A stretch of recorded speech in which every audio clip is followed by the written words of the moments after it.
Friends question कह रहा है नेक्स्ट थर्ड क्वेश्चन कह रहा है जांच द्वारा सुनिश्चित कीजिए कि K E square divided by G M E M P विमाहीन है।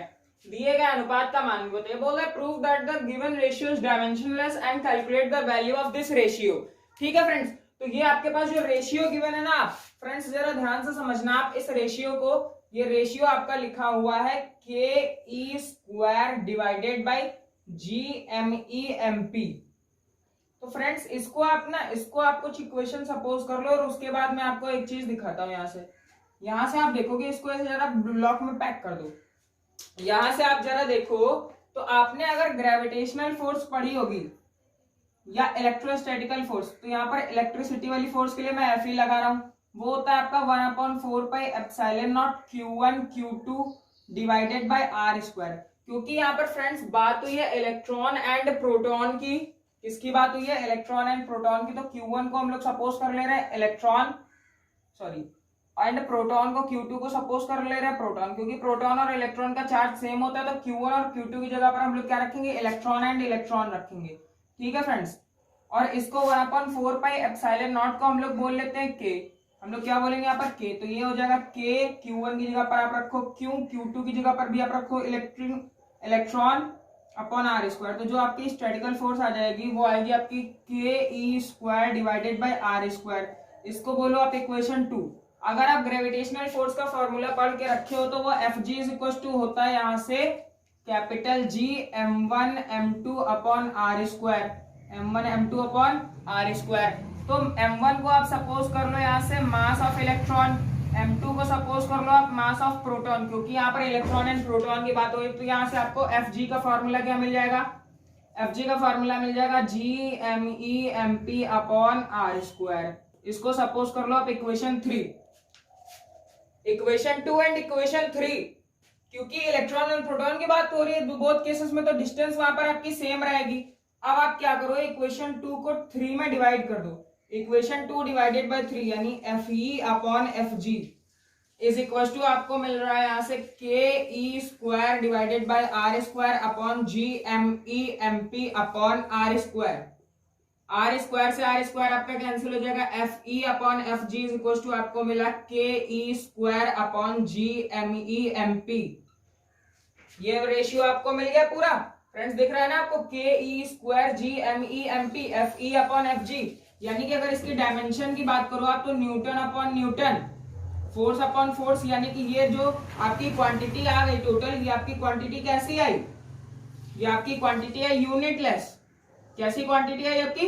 यूनिटलेस। और जो चीज यूनिटलेस होती है उसकी डायमेंशन कैसे आएगी? तो ये आपका प्रूफ हो गया ना यहाँ से डायमेंशनलेस, डायमेंशनलेस।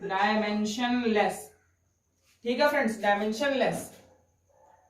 जो चीज आपकी यूनिटलेस है वो क्या होगी? डायमेंशनलेस। अगर फोर्स का फोर्स के साथ रेशियो निकालोगे तो न्यूटन से न्यूटन कैंसिल हो जाएगा, ये आएगी यूनिटलेस। और यूनिटलेस चीज क्या होती है? डायमेंशनलेस होती है। दो फॉर्मूले आपके यूज हुए इनडायरेक्टली और उसका रेशियो डायरेक्ट निकाल के यहाँ से आपसे एग्जामिनर पूछ रहा है कि इसका डायमेंशन क्या होगा। तो ये एक डायमेंशनलेस क्वांटिटी है। दो फॉर्मूले यूज हुए। एफ ई का सेटअप कुछ इस तरीके से किया गया है तो ये बना है, एफ जी का सेटअप कुछ इस तरीके से किया गया तो ये बना। दोनों का हम लोगों ने क्या कर लिया? रेशियो ले लिया। तो आप इसका स्क्रीनशॉट ले लो। इसके बाद अभी हम लोग क्या प्रूफ करेंगे? इसके बाद अभी हम लोग प्रूफ करने वाले हैं कि ये इसकी वैल्यू क्या आएगी, इसकी वैल्यू। तो फ्रेंड्स इसकी वैल्यू क्या आएगी ये आप देख लो जरा यहां से। इसकी वैल्यू क्या आएगी वो देख लो आप। इसकी वैल्यू आएगी आपके पास, सारी वैल्यूज मैंने उधर लिख कर रखी है। जी की वैल्यू होती है आपकी 6.67 into 10 to the power -11 newton metre square upon KG square. ये जी की वैल्यू होती है। मास ऑफ इलेक्ट्रॉन की वैल्यू गिवन है, मास ऑफ प्रोटॉन की वैल्यू गिवन है, इलेक्ट्रॉन की वैल्यू गिवन है। K is equal to 1/4 pi epsilon not, ये होता है 9 इंटू 10 टू द पावर 9। तो आप यहां से क्या करोगे? यहां से आप इसकी वैल्यूज पुट करना स्टार्ट करो। के की वैल्यू है 9 into 10 to the power 9। Electron square लिखा हुआ है 2 टाइम्स लिख लो, 1.6 into 10 to the power -19, 1.6 into 10 to the power -19।